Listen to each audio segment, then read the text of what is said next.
My first one is Duck and Squaddy. Right. This was a game that we played, usually on a beach. And on one particular beach where there was a rock face with little ledges on it. So you balance stones on the ledges, and then you all step back and chuck other stones to try and knock them off. And that was known as Duck and Squaddy. Well, Why? and do you? The phrase that we use between us, and we still use it today, is, do we have a policy on that? And it will be whenever we're asking each other a question, who's going to do this and who's going to do that, the other person will say, I don't know, do we have a policy on that? And that sort of took hold. So my dad, when he was doing the washing up, it was the only time he was in a position of some sort of status and authority. He used to shout, any more for any more. Right. In our family, we used to use a variety of quite strange phrases for body secretions. Oh, is that the time? Now then, I know that the one for having a pee is a well-known one, but the other three are basically, I don't know whether they were just family terms or whether other people use them. Well, spending a penny was the pee. When you had something up your nose that needed to be removed, they were called jimmies. And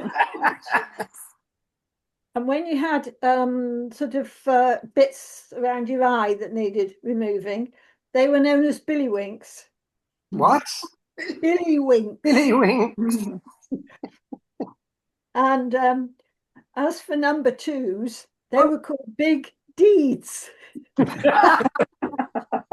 The only other one I've got is, this is a stupid thing, which did get a bit out of hand. When my niece was very young, maybe 2 or 3, we took her out for the day. She's a Geordie, and we ended up at Bamburgh Castle, which she nicknamed, or just said, it's a giant's castle. And that became a thing between Lynn and me, that we would write giant's castle and pass it backwards and forwards, and I don't know what the connection is between that and a banana, but we had this stuffed banana, toy banana, and Lynn used to hide it so that I would find it with the word giant's castle attached to it. And then it was my job to hide it so that Lynn would find it. And this went backwards and forwards. And then Lynn had this brilliant idea, or she thought it was brilliant, that she would post it to me at work so that I would open it at work, and out would come the banana and giant's castle. What Lynn didn't realise was that I had a secretary who used to open all the post and put the important stuff aside. And then so one day I came into my office and I had my pile of open post. On the top was this banana with giant's castle by the side of it. And I felt duty bound to go and explain to the secretary that I knew who had sent it and why she'd sent it. This one needs a little story. It's about my poor old dad. My dad was quite sort of straight-laced and conventional, and he had a slightly older sister and a considerably younger brother, and his brother and sister were actually quite close to one another. They lived close to one another. And the younger brother was gay, but it was never talked about, and obviously he and his sister had talked about this and decided that they ought to sort of try and get my dad to understand, which was pretty difficult. So they sat down, they were in a heart-to-heart one day. I wasn't there, but I got the story later on from my aunt. And they were sort of leading the conversation round to the subject of gayness and all this sort of thing. And my dad was getting increasingly uncomfortable and fidgety. and couldn't stand it anymore, and sort of apparently stood up and sort of slapped his hands on his knees and started and said, "Well, I'm just a good old-fashioned homosexual." So at that point, they changed the subject.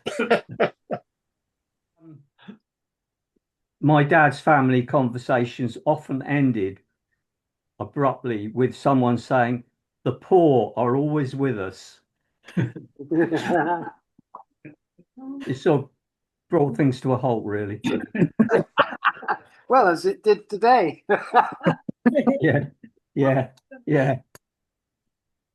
And my dad, going into a cafe, would always say, "I'm going to have a cup of coffee and a macaroon."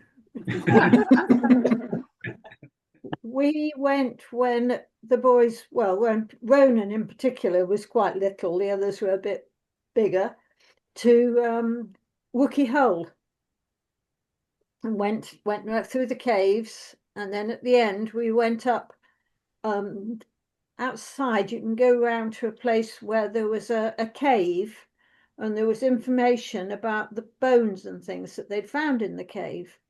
And I was reading this out to him and telling him that woolly mammoths, hyenas, various things bones had been found in this cave. Anyway, when we got home, he was talking about the cave, and he'd made a little adjustment to one of these animals, which has stuck with our family ever since. Hyenas. So they're always known as hyenas.